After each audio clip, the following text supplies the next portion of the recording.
On va prier avant. Et puis, je vais essayer de ne pas faire très long ce soir parce que c'est déjà assez tard. 20 heures, oui. Ok, on va prier. Merci Seigneur pour tout ce que tu fais. Merci parce que tu es bon avec nous. Merci parce que tu nous donnes espoir quand il n'y a plus d'espoir, la foi quand on n'en a plus, de l'espérance et encore de l'amour, Seigneur, quand on n'a pas reçu dans la semaine. Merci pour ce moment-là qu'on a passé où on s'est dit qu'on s'aimait les uns les autres et encore mieux, on a osé dire en vrai à l'autre personne ce qu'on ressentait pour cette personne, ce qu'on voit sur cette personne. Et je te remercie. Guide-moi, Seigneur, ce soir, afin que mes paroles puissent, Seigneur, atteindre leur cœur et que ton Saint-Esprit les touche, Seigneur. Merci pour tout, en Jésus. Amen. Vivan Nazi, bienvenue, Vivan. Bienvenido, hombre sin caballo. Caballero sin caballo, pardon. Si. Ok, aujourd'hui, le sujet de ce soir, c'est le caractère du disciple. Le caractère du disciple, ok? Voilà, on va voir ces 8 choses. C'est pas, voilà, je vais faire très court ce soir. Et en fait, ça fait des mois en arrière que je prépare déjà cela. Depuis mon cœur, ça brûle, c'est de parler sur le caractère surtout. Mais je me suis dit, je vais mettre des disciples parce que je me considère toujours comme un disciple de Jésus. Quelqu'un qui apprend constamment, et je parlais énormément de ça avec mon professeur, mes professeurs, et surtout je parlais souvent de ça avec Joël, il n'y a pas beaucoup de gens qui le connaissent, et il m'a dit une phrase que j'ai beaucoup aimée, il a dit, si un étudiant, quand il finit ses études, il arrête d'étudier, alors c'est fini pour lui. J'ai beaucoup aimé sa phrase, je ne sais plus si c'est lui qui l'a dit ou c'est quelqu'un. Mais voilà, le thème du pourquoi j'ai pris ce sujet-là, le caractère du disciple, c'est parce que, figurez-vous que ça fait 3 ans de suite déjà que plein de gens viennent vers moi et ils me disent « Jim, enseigne-moi ça, enseigne-moi l'autre, est-ce que je suis prêt pour ça, est-ce que je vais faire ça ?» Et constamment, plein de gens venaient vers moi. Il y a des gens qui disent « Jim, je vais dans le podcast, je veux parler, je veux me faire un nom, je veux témoigner. » Et je leur dis, d'accord, ok, alors on fait ça. Et puis, ils sont pas là. Et après, il y a plein de gens. Et quand, des fois, on m'invitait dans les groupes de jeunes, je n'invitais pas souvent le groupe de jeunes parce qu'on avait déjà des samedis remplis et même des vendredis remplis. Et j'allais tout seul. Et il y avait quelque chose qui me déplaisait, j'avoue. Il y avait quelque chose qui me déplaisait parce que une fois, je suis allé dans un groupe de, je ne vais pas dire le nom, mais je suis allé dans un groupe de jeunes. On m'a invité, Jim, est-ce que tu peux parler sur ce sujet-là que nous, on ne comprend pas. Alors j'ai dit, bien sûr, si Dieu me le permet, j'ai fini. Et il y a un jeune homme, il vient vers moi et il dit, Jim, il me dit comme ça, est-ce que, s'il te plaît, prie pour moi ou fais ça, s'il te plaît, j'aimerais faire ça comme toi et j'aimerais faire tout. Le gars, il avait 18 ans. 18 ans, il avait. Et ensuite, il me dit, ouais, Jim, je vais te suivre là-bas dans ton église, je vais regarder ça, je vais faire ça. Et puis, alors, je dis, non, tranquille, reste là-bas, et puis, ça va y aller. Et puis, après, il se décourage. Et il lâche tout. Et c'est pour ça qu'aujourd'hui, j'aimerais parler du caractère du disciple. Le caractère du disciple. C'est quoi le caractère? C'est quelque chose de solide. Pourquoi on a confiance qu'on vient ici? Parce qu'on sait que les gens qui l'ont construit, c'est solide, n'est-ce pas? On sait que c'est solide. Pourquoi est-ce qu'on s'assoit sur cette chaise? Les caractéristiques de cette chaise, c'est qu'elle est totalement solide afin de supporter un gars qui fait 95 kilos. Genre moi, je m'assois là, elle ne se détruit pas la chaise. Tu pèses combien, Juan Carlos?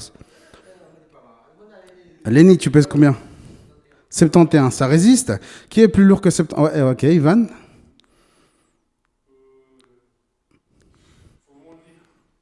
Ok, non, c'est pas grave. Tu fais plus que 100 kilos? Ok, ça marche, ok, voilà, plus que moi, tu vois. Ça résiste. Une chaise est faite pour résister plus de 100 kilos. Mon frère Jimmy faisait, je sais plus combien il fait, 120 kilos. Il s'asseyait dans la chaise de l'église et la chaise, elle était tip-top. D'accord? Voilà. Du coup, aujourd'hui, j'aimerais parler de le caractère du disciple. Mais bon, j'aimerais définir un petit peu plus ce que c'est le caractère avec des mots plus poussés. Mais j'ai essayé d'être un petit peu plus cohérent aussi dans cette définition. La première définition que j'ai trouvée, c'est marque. C'est une marque, une entaille, une empreinte, une figure tracée sur une surface quelconque avec une plume, un burin, carrément un burin, un ciseau, et à laquelle on attribue une signification déterminée. Voilà ce que c'est un caractère. Voilà ce que vous êtes dans la feuille. Vous avez aimé ce que les gens ont écrit dans une feuille ou pas? N'est-ce pas? Vous étiez là. Des fois, toi, tu es là. C'est vrai? On ne dirait pas, mais c'est vrai. Ok, d'accord, je le prends. Mais je vais encore travailler sur cela. Et une fois, une fille, elle est venue vers moi. Elle m'a dit, Jim, je te connais par ici, par là. Et puis, tu es trop sympa. Et moi, j'ai dit, non, je ne suis pas du tout sympa, moi. Tu m'enlèves mon poulet, je ne suis pas du tout sympa. C'est vrai, je ne suis pas du tout sympa si tu m'enlèves ma nourriture. Du coup, je ne me considère pas comme quelqu'un de très sympa. Quelqu'un de sympa, c'est Alexander. Alexander, il est sympa. Il est gentil, Alexander. C'est vrai, il est tout le monde. Il voit quelqu'un il lui manque quelque chose dans la voiture, il va le chercher. Et voilà, ça, c'est de la patience. Ça, c'est être gentil. Lui, il est gentil. Ah oui, Alexander. OK. La deuxième définition que j'ai beaucoup aimée aussi, le mot caractère vient du nom latin charactère, qui se prononce comme ça en latin, qui est lui-même issu du grec de caractère, et ce mot grec signifie à l'origine graveur. Et avait pour deuxième sens signe gravé et empreinte. De ce deuxième sens sont dérivés quelques autres acceptions, notamment figure gravée et signe distinct à caractère propre à une personne ou une chose. Voilà d'où sort le mot caractère du plus tard quand on dit une personne, celle-là, elle a du caractère. Pourquoi quand on dit qu'une personne se fâche, on dit qu'elle a du caractère? Quelqu'un sait pourquoi? Ça marque les esprits, c'est bien, Bastien. Quoi encore?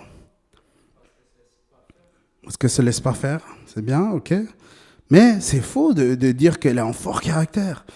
Une personne qui a un très bon caractère, si une personne t'a beau l'insulter, elle reste comme ça.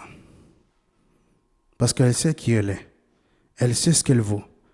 Elle sait réellement qui est en Jésus. T'as beau, et j'ai beaucoup aimé cet exemple, vous vous rappelez des 10 francs, et puis il y a le prof, il vient, il le détruit, ça vaut combien? 10 francs. Et puis il vient, il le piétine, ça vaut combien? 10 francs. Et encore, il le crache. Ça vaut combien? Qui le veut? Et il y a tout le monde, moi. Parce que la caractéristique de ce bout de papier, c'était que tu peux acheter tout ce que tu veux, pas plus que 11 francs, mais 10 francs quand même, n'est-ce pas? Et c'est ça. Et aujourd'hui, vous allez découvrir si vous avez du caractère. Ça vous tente? Moi, oui. Voilà, franchement, ça me tente de vous expliquer si vous avez du caractère ou pas. Regardez, j'ai que 2 feuilles, c'est un miracle. Au moment, j'ai 6 feuilles. Aujourd'hui, le Seigneur m'a pas beaucoup inspiré. C'est pas de sa faute. Non, parce que si jamais je fais pas souvent ça, c'est qu'aujourd'hui je vais faire par thème. Aujourd'hui c'est un thème, c'est un sujet. Je fais pas souvent ça. Ma façon de prêcher, c'est la textuelle, texte par texte, expliquer. C'est ma façon, comme je l'ai appris dans l'académie. Et je trouve que c'est bien aussi de le faire en sujet. J'aime énormément. Il y a des gens qui en font, mais c'est pas ma spécialité. C'est pour ça que voilà, je fais que 2 feuilles. C'est pas ma spécialité. Ok. Du coup, la troisième chose que je voulais vous dire, l'histoire du mot caractère, voilà. À l'époque de Rome, ils avaient un marqueur, ils avaient un grand marqueur, c'était toujours des gens costauds, on l'appelait les Hercules aussi, ceux qui faisaient les épées. Mais c'était des costauds qui venaient, ils prenaient le caractère et ils faisaient des pièces de monnaie. C'est ce qu'on appelait le caractère en latin. Ils marquaient les pièces de monnaie et cette pièce-là, elle avait une caractéristique énorme pour le peuple romain. On mettait bien sûr la tête de César, n'est-ce pas? Et cette pièce-là, tu peux faire tout ce que tu voulais avec elle parce que ça appartenait dans ce peuple romain. Du coup, voilà, c'est l'histoire. Aujourd'hui, chacun, comme je l'expliquais, on est tous une feuille, d'accord? Et selon dans la culture qu'on est, selon l'église où on va, selon l'église qu'on visite ou selon les conseils qu'on accepte, notre caractère va se former, va recevoir des choses, elle va se mouler selon le contexte où on est, d'accord? Ça, c'est quelque chose que je voulais vous dire. La différence entre le caractère et le don. Quelqu'un sait la différence entre le caractère et le don? Le caractère, c'est quelque chose que tu travailles et le don, c'est quelque chose que tu reçois. Vous comprenez? Je vais vous donner plus tard un exemple dans quelques minutes, mais le don, un don que le Seigneur te donne, ça s'appelle le don du Saint-Esprit. Il te donne peut-être l'art de prêcher, peut-être l'art de prophétiser, peut-être il te donne l'art de gérer comme leadership, il te donne l'art de conseiller, l'art d'être sage et tellement de choses que tu peux faire. Peut-être il va te faire une personne super intellectuelle, mais pour la gloire du Seigneur. Et c'est bien cela, n'est-ce pas? Ça va pas être pour toi, mais ça va être pour le Seigneur. Et le caractère, c'est différent. Le caractère, c'est quelque chose que nous devons tous avoir. Si nous n'avons pas le caractère, si notre caractère n'est pas moulé selon le caractère du Seigneur, amour, Alexander quoi? Amour, la joie, paix, patience. Ouais. Je savais pas qu'Alexander il était blanc.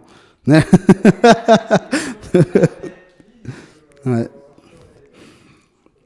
Et c'est pour ça que aujourd'hui, on voit des personnes comme Lou, émotives, des personnes comme Juan Carlos, neutre. Il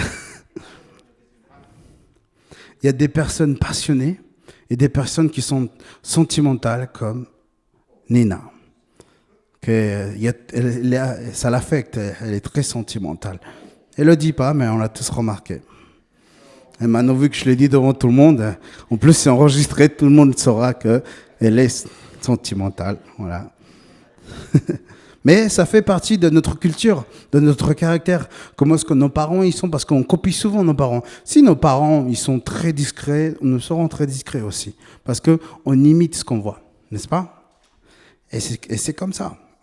Voilà la différence entre le caractère et le don. Maintenant, j'aimerais parler de deux personnages qui ont marqué ma jeunesse. Deux personnages qui m'ont aidé à mieux comprendre quelque chose que mon mentor m'a aidé à comprendre. Ouais. Vous savez qui était Moïse? J'aurais dû mettre Joseph avant. Mince, ok, c'est pas grave. J'aurais dû mettre Joseph avant. Plutôt Joseph et Moïse. Parlons de Joseph. Qui était Joseph? Beau gosse, 17 ans. Il rêvait, c'était un rêveur. Il avait reçu des rêves partout. N'est-ce pas? C'est ça l'histoire de Joseph. Et un jour, il dit à ses frères, il dit quoi? Il avait les dons, il avait la capacité. Mais le caractère? Vous allez être sous mes ordres. Je vais être un soleil pour vous. Voilà ce que le Seigneur m'a dit. Vous allez me servir. Amen. C'est ça que Joseph avait dit. Eh bien, les frères n'étaient pas d'accord. Les frères, ils ont dit, mais il se croit qui ce gars, mec? C'est moi le plus grand. C'est qui lui? C'est le plus petit. C'est pas parce qu'il porte la tunique de papa? Non. Et puis tout d'un coup, les frères, ils méditent le mal. Ils disent, on va le vendre en Égypte à ces commerçants. Alors qu'est-ce qu'ils ont fait? Ils ont commencé à magouiller des choses et ils ont vendu Joseph, n'est-ce pas? Ok, c'est bien. Il avait le don, Joseph, mais il n'avait pas quoi? Le caractère. Il allait trop vite. Il voulait aller trop vite. Moïse aussi. 40 ans de préparation, meilleur académique de tous les temps. À l'époque, à ce moment, l'Égypte, c'était vraiment... C'était la culture la plus haute de tous les temps. C'est vrai. Et ils avaient des façons mystiques trop bizarres à gérer la vie, mais bon, on ne va pas parler de ça. Mais Moïse, à 40 ans, il ressent un appel du Seigneur. Il dit, waouh, amazing. Je ne sais pas s'il parlait anglais, mais il a dit, what? Et il voit un de ses confrères qui sont en train de le mettre par terre, qui sont en train de l'insulter, on va dire. Et puis, qu'est-ce qu'il fait, lui? Ok, je suis le libérateur de l'Égypte, je vais venir. Et qu'est-ce qu'il fait? Il le tue. Et qu'est-ce qu'il fait appeler? Oh là, on va mettre sous le tapis, dans le sable. Et qu'est-ce qui se passe? Le jour suivant, quand il revient, il voit 2 frères hébreux se battre. Et qu'est-ce qui se passe? Moïse, il vient et les Hébreux disent, mais qui es-tu pour me dire ce que je dois faire? Tu vas me faire quoi? Tu vas me tuer comme l'autre Égyptien aussi? Wow. Et là, Moïse s'est rendu compte, ce que j'ai fait, tout le monde le sait. Je me casse. Il est parti et il est resté hors de l'Égypte, dans le désert. Par contre, il a rencontré une femme très belle. Et c'était génial les rencontres à cette époque, hein. Genre, tu la défends, le papa il dit, toi, tu le prends comme femme ou comme mari. Voilà, c'était sympa les rencontres à l'époque. C'était pas compliqué en tout cas comme aujourd'hui. Aujourd'hui, c'est très archaïque les méthodes comme elles sont. Et Moïse, l'erreur encore, ok, il avait l'appel, il avait le don. Mais qu'est-ce qu'il n'avait pas? Le caractère. Parce qu'il voulait agir avant. N'est-ce pas? Joseph a été vendu à ses 17 ans comme esclave en Égypte. Il a travaillé pendant 11 ans à côté de Potiphar. Et à l'âge de 28 ans, il rentra en prison à cause de la femme de Potiphar. Et pendant 2 ans, il resta en prison. Ça fait combien de temps qu'il a... Et à 30 ans, il devint gouverneur d'Égypte. C'est pas mal, hein? Comptez, 17 jusqu'à 30, combien? Qui a dit 30? Ok, combien? De 17 à 30, combien d'années? Comment? 13? Ok, c'est bien. Ça allait a coûté 13 ans de la vie à Joseph pour corriger son ego, pour corriger cette terreur de caractère. Vous serez sous mes pieds, les gars. C'est moi le plus fort. Je serai un soleil pour vous. 13 ans pour corriger, n'en serait-ce qu'un petit trait de son caractère. Moïse, combien de temps est passé au désert? 40 ans de formation pour corriger quoi? Un homicide. Dans son caractère meurtrier. 40 années pour corriger cette erreur-là. Juste parce que monsieur voulait prendre l'initiative. C'est énorme, n'est-ce pas? Il y a eu un jeune qui est venu, qui est dehors du groupe de jeunes. Il est venu vers moi et il était surpris que je me souvienne de son nom. Et c'est marrant, sa réaction, il m'a dit, tu te souviens de moi? Et où j'habite? Et en plus de mon nom de famille? J'ai trop rigolé quand il m'a dit ça. J'ai dit, bah oui, enfin, c'est pas compliqué, tu t'appelles et tu habites à et aujourd'hui tu es parmi nous. Et il m'a dit, ouais Jim, je suis trop à fond là, vas-y, je vais dans ton podcast là, je parle du Seigneur, et t'as vu comme je me suis récupéré comparé à avant. Maintenant, aujourd'hui, je vais parler de la part du Seigneur.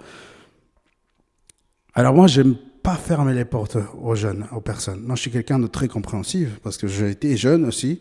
Je suis toujours assez jeune, beau gosse, dans l'âge, le meilleur âge de ma vie. Et je lui ai dit, reviens dans une semaine. Parle avec mon assistant Lenny, et tu verras après. Tu verras après. Et puis Lenny, mauvaise communication, il a foiré son assistance. Mais bon, ça arrive. Il est en préparation. Bon, voilà, j'ai reçu un truc de ce côté, lui il me dit un truc. Voilà, il faut niveler les choses. Bref. Du coup, voilà l'histoire de Moïse et de Jésus qui ont touché ma vie. Parce que moi aussi, j'ai eu ces moments-là. J'ai eu un moment très fort dans lequel je voulais vraiment, vraiment servir le Seigneur. Où je voulais vraiment m'investir. Même il y a eu des jeunes dans ce groupe de jeunes qui sont venus vers moi. Et ils m'ont dit, Jim, j'ai envie de servir, j'ai envie de faire ça. Jim, je veux m'occuper du multimédia. Jim, je veux faire des photos. Jim, je veux prêcher. Jim, je veux jouer au piano, je veux chanter, je veux faire tellement de choses. Et ma première réaction dans ma tête, c'est, Seigneur, aide-moi. Voilà. Prière, tout de suite.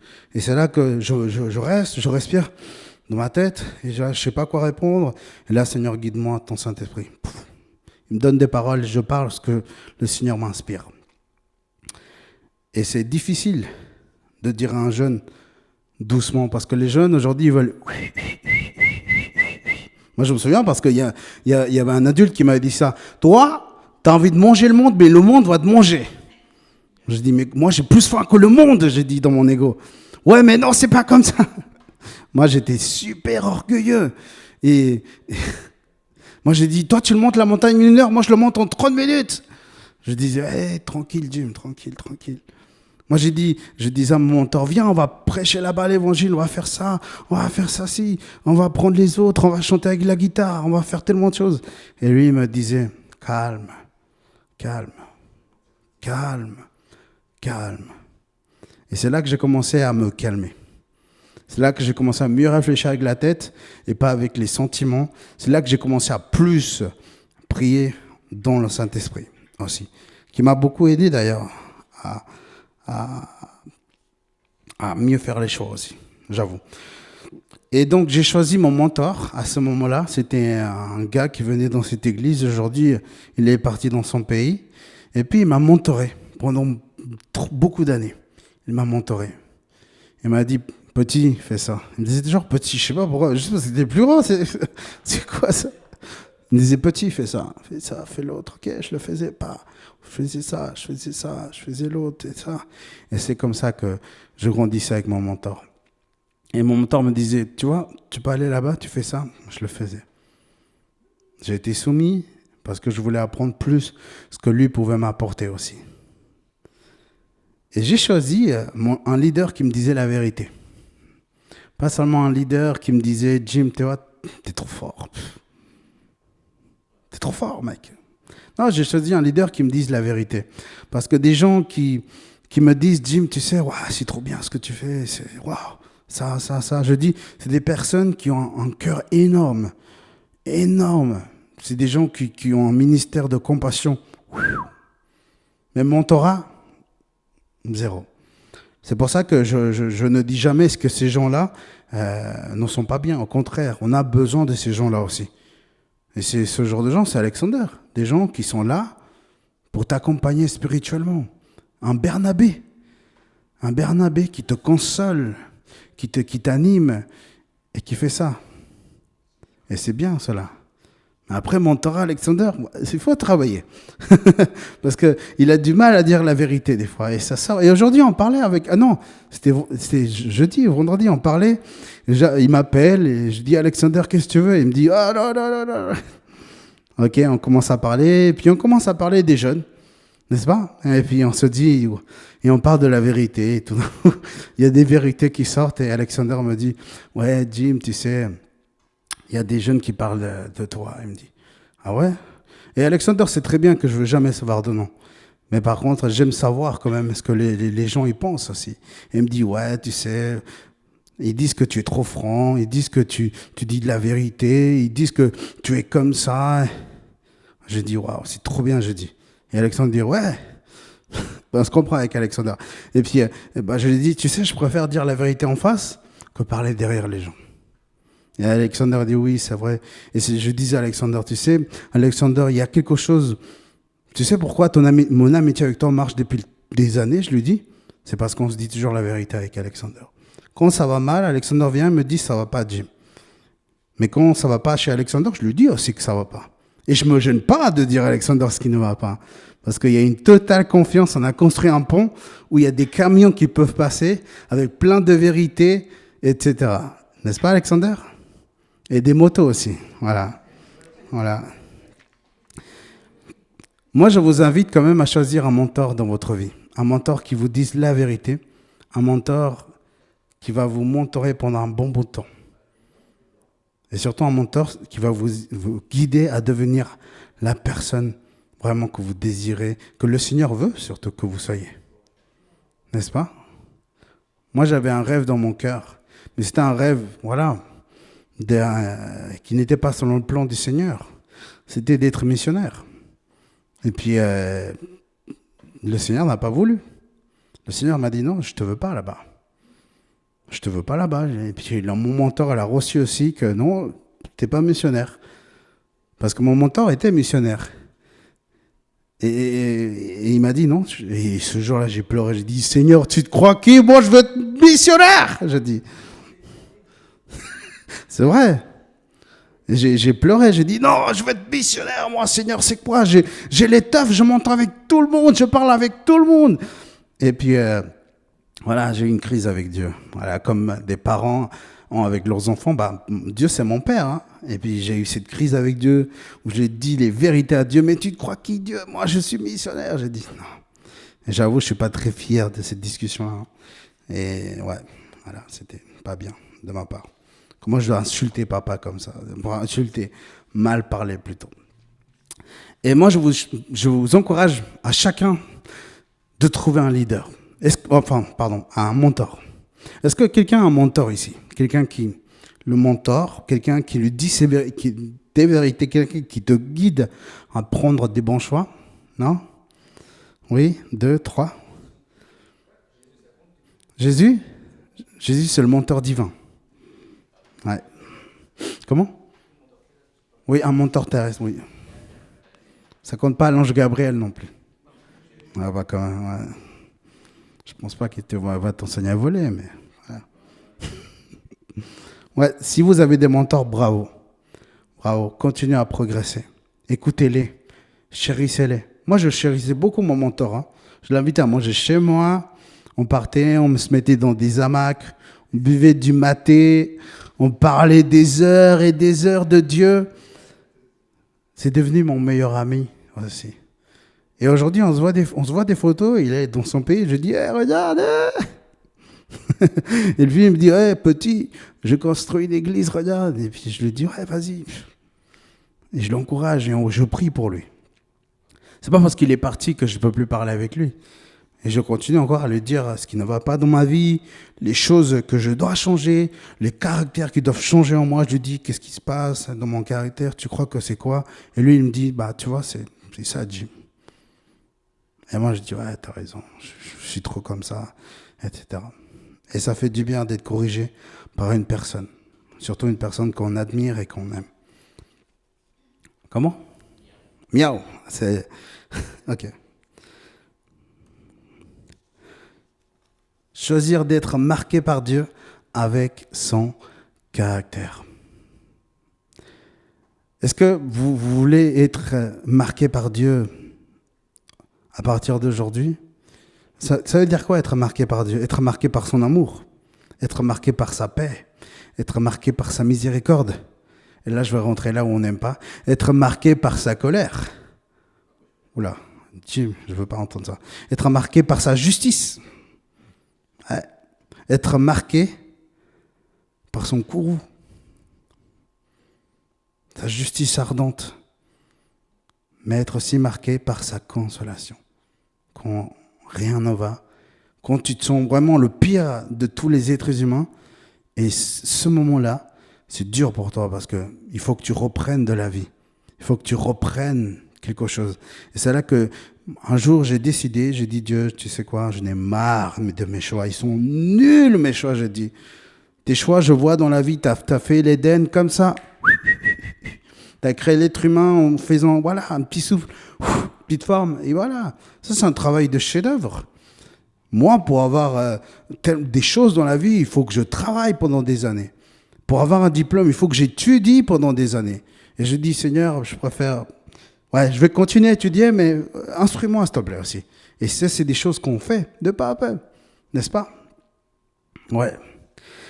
Choisir d'être marqué par Dieu avec son caractère. Pourquoi je veux vous dire ça? Quelqu'un sait?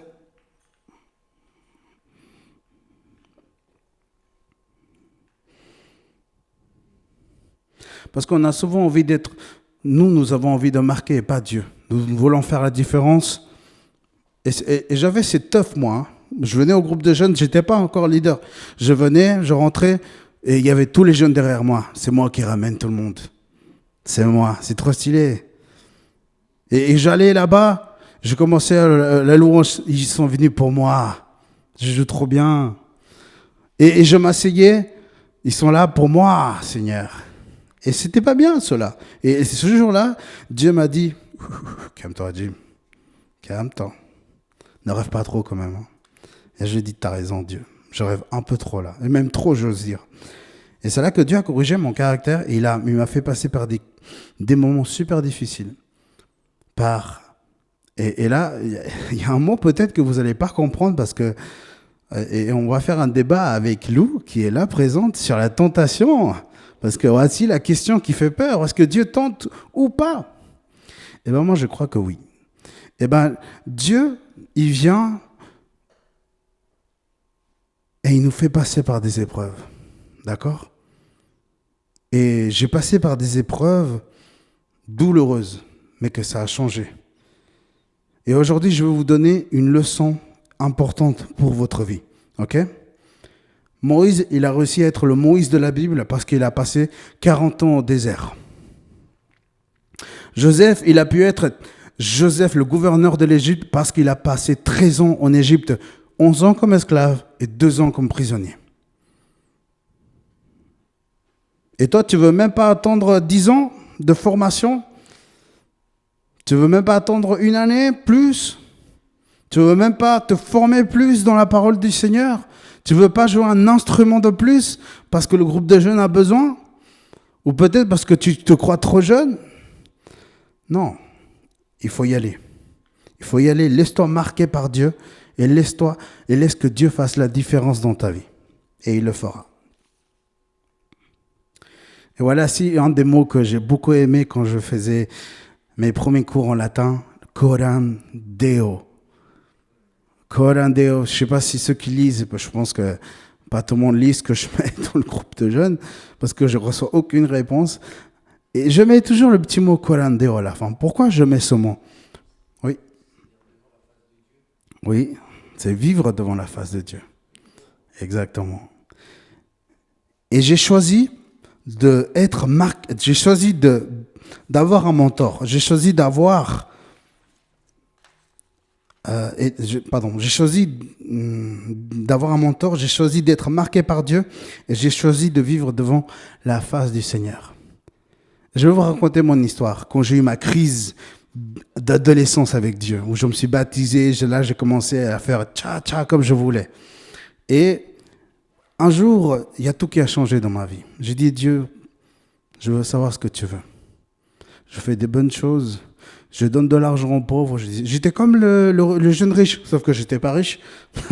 Voilà, mais lui, il était riche, mais pas moi. J'ai dit, je donne de l'argent aux pauvres, Seigneur. Je fais ça, je fais tellement de choses.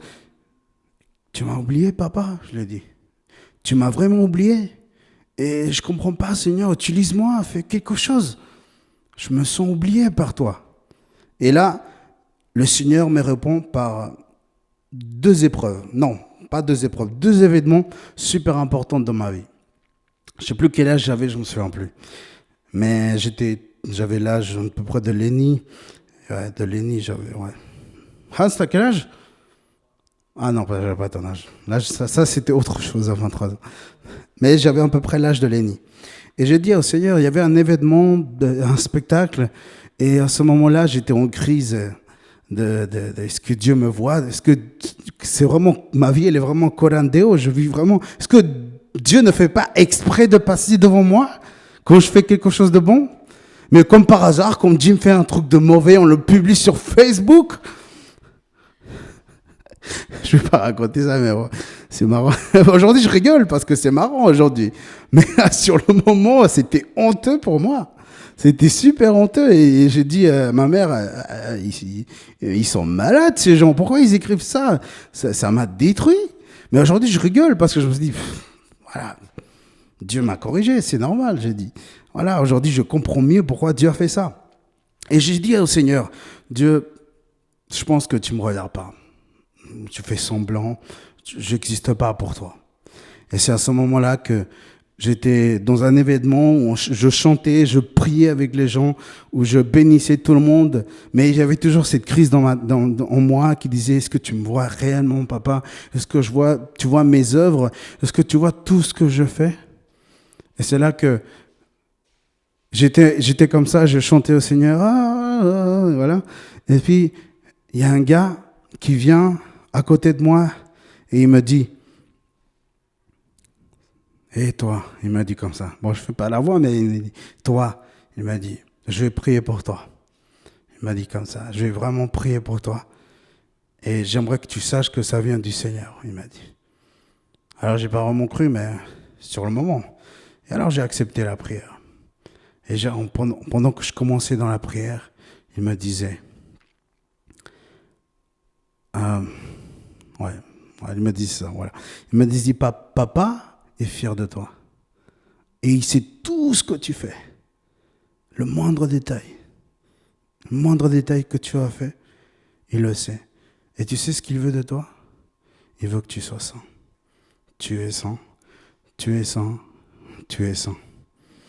Bien sûr, quand tu es jeune, tu ne comprends pas le mot saint. Ça n'a aucun sens dans ton vocabulaire. On ne l'utilise pas souvent, d'ailleurs, dans notre vie de tous les jours. Alors, j'ai commencé à comprendre, mais c'est quoi ça? C'est quoi ce mot? Ok, je sais que c'est bien, voilà. Mais j'ai commencé à mieux comprendre le mot saint, saint, saint. Et c'est là que j'ai compris que Dieu me demandait quelque chose de fort. Il m'a dit, Jim, je suis en train de te préparer pour quelque chose de grand. Parce que saint veut dire mettre quelque chose de côté pour quelque chose de précis.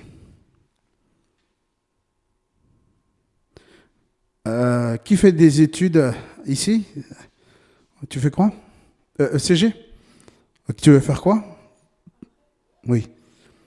Éducatrice, voilà. Tu te prépares, tu mets des années de côté, tu te mets de côté pour te préparer pour devenir éducatrice. Et ben moi, c'était pareil. Dieu m'a dit, je te fais passer par là, Jim. Je te fais passer par là et je vais utiliser ces moments comme ça pour te former afin de te mettre là où tu seras. Et là, le Seigneur, il a commencé à travailler dans mon cœur encore et encore. Et ça m'a fait du bien d'entendre ces paroles. Et encore une fois, j'avais ma crise. Je dis, non, Seigneur, je ne crois pas, ce gars. Il était chelou, je dis, il parlait en plus en langue. Je dis, non, je comprends rien. Et puis, je dis, non, Seigneur, il était chelou, on dirait qu'il disait des trucs en arabe. Non. Et c'est là que je suis dans une réunion avec plein de chrétiens que j'aimais beaucoup. Et là, on joue de la musique, on prie les uns pour les autres, comme cet événement, mais là, c'était plus restreint. Il y avait moins de gens. Et là, on commence à prier et à honorer l'autre personne. Et il y a un gars qui vient, que je connais très bien, c'est un gars que j'aime beaucoup, et il vient, il me fait un câlin. Il me fait un câlin. Tu veux un câlin? Il me fait un câlin, et il me dit, Jim, ouais, vous pouvez y aller, allez-y. Ouais. Ciao. Il m'a dit, il me prend par derrière et il me dit, Jim, j'aimerais prier pour toi, il me dit. Je dis, vas-y, prie pour moi, s'il te plaît. Et il commence à me dire la même chose que l'autre gars. Et là, il lui dit, Dieu t'a choisi pour que tu sois saint. Dieu t'a choisi pour que tu sois saint, Jim. Tu es saint. Et là, je me suis dit, c'est bon, Dieu, j'ai compris. J'ai compris, j'ai dit. Toutes ces épreuves que je passe, c'est pour un but précis. Tout ce que je passe, c'est pour quelque chose, pour que je puisse accomplir quelque chose plus tard. Et aujourd'hui, je le vois dans ma vie. Pourquoi je dois passer ces épreuves? Pourquoi des gens doivent abuser de ma gentillesse? Pourquoi des gens doivent me mettre par terre? Et c'est aujourd'hui que je comprends maintenant. Pas aujourd'hui, oui. Il y a quelques années en arrière, je comprends mieux pourquoi j'ai passé par tant d'épreuves. Et il y a une femme, elle est venue vers moi, elle m'a dit, Jim, je ne comprends pas pourquoi tu comprends tout le monde. Tu comprends celui qui est comme ça, l'autre qui est comme ça, ou l'autre qui est comme ça. Je l'ai dit, j'ai passé par toutes les étapes. On m'a critiqué, on m'a humilié, on m'a mis par terre, on m'a mis mon identité par terre. Et les gens abusaient de moi, de ma façon, de mon éthique. Et aujourd'hui, je me dis, mais ça me fait pas mal maintenant. Les gens ont beau à me dire tellement de choses, ça me fait plus mal. Parce que je sais qui je suis. Je sais quel est mon caractère. Parce que j'ai été marqué par Dieu. Dieu a marqué son amour, sa justice, sa paix, sa bienveillance en moi. Et quand quelqu'un est marqué, tout le monde voit sa valeur, n'est-ce pas? On voit la valeur d'une personne. Et les gens veulent aller vers les gens de valeur. C'est pour ça que Dieu dit, heureux l'homme qui trouve une femme de valeur. Parce qu'il trouvera le quoi? Le amen? Oui, le amen aussi. Oui, il trouvera le bonheur. Il trouvera le bonheur, celui qui trouve la femme vertueuse, la femme de valeur. Et c'est vrai. C'est ça, vivre une vie coran Deo. Léni, tout ce que tu fais, Dieu le voit, ok? Toi aussi, Juan Carlos. Nina, Dieu voit tout ce que tu fais aussi, d'accord? Bastien, pareil, il voit tout. Alexander, Lou, Ivan et Hans, Dieu voit tous les détails, bons comme mauvais, dans votre vie. Et il n'en laisse pas une petite trace, il regarde tout ce que vous faites. Et je le sais, je le sais. J'aimerais passer à la conclusion. Et j'aimerais finir par par deux choses. J'ai beaucoup rigolé quand il y a eu un jeune qui est venu vers un pasteur. C'était un pasteur très connu en Amérique latine. Il a dit deux choses, une chose super importante. Il a dit, ton don t'ouvre les portes, mais ton caractère les ferme tous. Vous comprenez? T'as beau avoir tous les dons que tu veux, si t'as pas ton caractère, t'es comme une cymbale qui résonne et qui fait du mal aux autres oreilles. Et il y a un autre pasteur aussi en Amérique latine, et ça m'a fait du bien d'écouter ça. Il lui dit, il y a un jeune qui est venu vers moi, et il m'a dit, il racontait dans l'histoire, le pasteur, il a dit, pasteur, priez pour moi, vous êtes loin quand vous parlez, il y a l'onction sur vous. Et puis le pasteur, il lui dit, dis-moi, qu'est-ce que tu veux, jeune homme? Et puis le jeune homme lui dit, pasteur, je veux prêcher comme vous, je veux prier comme vous, je veux vraiment que les foules s'assemblent pour m'écouter. Et le pasteur lui dit, ah ouais, d'accord, je vais prier pour toi, viens. Regardez la prière qu'il a fait. Il a dit, ok, d'accord, Seigneur, donne-lui toutes mes dettes, Seigneur, donne-lui tous mes problèmes, Seigneur, donne-lui tous mes cancers, Seigneur. Et le jeune homme lui a dit, mais pasteur, vous faites quoi? Il a dit. Et le pasteur lui a dit, mais tu veux pas être le meilleur leader? Moi, j'ai passé par ça, par les dettes. J'ai passé par des stress dans ma vie, des burn-out. J'ai passé par tout cela et aujourd'hui, je suis là parce que le Seigneur m'a fait passer par toutes ces choses terribles. Et toi, tu veux éviter cela? Non, ça ne marche pas comme ça. Pourquoi Abraham, il est connu? Abraham, il a eu foi en Dieu.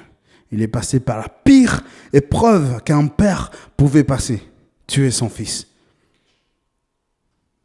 Tuer son fils. Moi, je n'ai pas d'enfant. Je n'ai pas d'enfant. Mais si je n'aurais rien, je pense que je l'aimerais de tout mon cœur. Et je ressens un petit peu, non, ça reste un petit peu là, ce que ressentait Abraham en ce moment. Et j'aimerais finir par une question. Et répondez dans votre cœur. Est-ce que vous voulez être un immigré ou un touriste dans cette église? Et ça parle de l'engagement là. Un touriste, c'est comme ça. Ah oui. Pas mal qu'elle... Ah, c'est bien. Ah, c'est bien. Ah, là, il faut nettoyer. La petite croix. Les gens qui me regardent. Petite fille. Petit garçon. Ça, c'est un touriste. Il vient et dit, pas mal, je vais mieux ailleurs. Je me casse. Il va dans une autre église. Un immigré ne fait pas ça. Un immigré regarde. Waouh, il y a des hommes et des femmes ensemble. Il y a des jeunes. Je vais venir et il demande au pasteur, c'est quand les réunions? C'est mardi pour les femmes, mais tu n'as pas le droit d'y aller, mais il y a jeudi. Il y a samedi pour les jeunes. Tu n'as pas le droit d'y aller aussi, mais si tu veux, voilà, tu peux y aller. Mais tu es tout jeune. Je suis sûr qu'il dira ça, Angèle, parce qu'il le dit toujours. Et dimanche, 10h et 11h. Et un immigré, qu'est-ce qu'il va faire dans un pays? Il va s'adapter. Vous avez déjà vu tous les Chinois qui viennent en Suisse?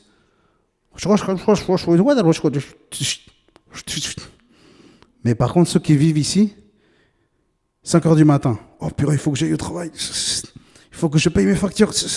Il faut que je donne à manger à mon chien. Il s'adapte à son monde. Il paye les factures. Et c'est la même chose dans une église. Il faut s'adapter. Il faut faire ses racines dans une église locale. Et ma question pour vous, est-ce que vous voulez être des touristes ou des immigrés? C'est ça ma question. Un touriste, ce n'est pas son pays. Ce n'est pas son pays. Il dit, bon, c'est une bombe nucléaire, je m'en fiche. Par contre, si tu es quelqu'un de ce pays, c'est différent aussi. Mais ce qui est bien, que quand tu es un immigré, c'est que tu peux demander d'être membre de cette église. Tu as le droit de voter, tu as le droit de prendre des choix, des initiatives. Tu as le droit de faire plus de choses dans cette église. Et moi, mon premier but en tant que leader, c'est que votre vie soit transformée. Le deuxième, c'est que vous puissiez bien vous intégrer dans cette église. Bien sûr, je ne suis pas contre que vous alliez dans une autre église. Je serais triste parce que vous ne servez pas votre église locale. Vous servez l'église universelle, d'accord, mais vous ne servez pas l'église locale. Et puis mon désir, c'est de voir tous les jeunes, enfin la majorité, je sais que pas tout le monde va servir, mais la majorité puisse servir dans cette église. Que quand je puisse partir, à la prochaine personne qui va prendre place, elle pourra être fière de chacun d'entre vous aussi. Que vous servez dans l'église, mais rappelez-vous, il y a des épreuves à passer. Il y a des étapes, ne brûlez pas les étapes. Ça ne sert à rien de brûler les étapes. Celui qui brûle des étapes, 1, il se brûle. 2, il a des cicatrices. Et de 3, il ne peut plus faire les bouchements, les mêmes mouvements qu'il faisait auparavant. Tu ne peux plus aller autant de temps dans l'eau parce que tout d'un coup, cette cicatrice de brûlure va te faire du mal. Et ça va te rappeler que tu as pris un raccourci et que tu n'es pas méritant de là où tu es. Un jour, j'ai voulu prendre un raccourci. Et je finis avec ça. On m'a invité pour faire quelque chose de grand à l'âge de 25 ans. Et j'ai dit non, je ne suis pas prêt, j'ai dit. Pourquoi j'ai dit ça? Parce que je le savais que je n'étais pas prêt. J'ai dit non, je ne suis pas prêt, j'ai dit. Et je pense que je ne serai pas prêt d'ici 1 an ou 2 ans encore. Il faut que je travaille sur mon caractère. Il faut que je travaille sur mes dons. Si toi, tu n'es pas honnête avec toi-même, personne ne sera honnête avec toi. Rappelle-toi de cela. Si toi, tu n'es pas honnête avec toi-même, personne ne le sera avec toi. Alors sois honnête avec toi-même. Et surtout, resplendis là où tu es. Seigneur, merci pour tout ce que tu fais. Seigneur, je te rends gloire, je te rends honneur et louange. Mon désir, c'est de voir une foulée de jeunes, hommes et femmes, adultes, Seigneur, et anciens te louer, Seigneur, dans cette église. Seigneur, j'ai vraiment plein de choses à voir, encore accomplir dans cette église. Donne-moi assez de vie pour les voir, Seigneur. Donne-moi, Seigneur, beaucoup de patience pour encourager tout le monde, Seigneur, à te servir. Donne-moi la sagesse pour conseiller tous les jeunes qui sont venus vers moi, Seigneur, me demander conseil. Et ne laisse pas ma chair parler, Seigneur, mais laisse ton esprit parler à travers moi, Seigneur. Merci pour tout ce que tu fais, Seigneur. Merci de m'avoir fait passer par ces épreuves qui m'ont appris énormément. Qu'aujourd'hui, j'en rigole parce que je sais que tu as utilisé ce mal pour mon bien. Merci pour tout. Sois glorifié, Seigneur, en Jésus. Amen. Amen.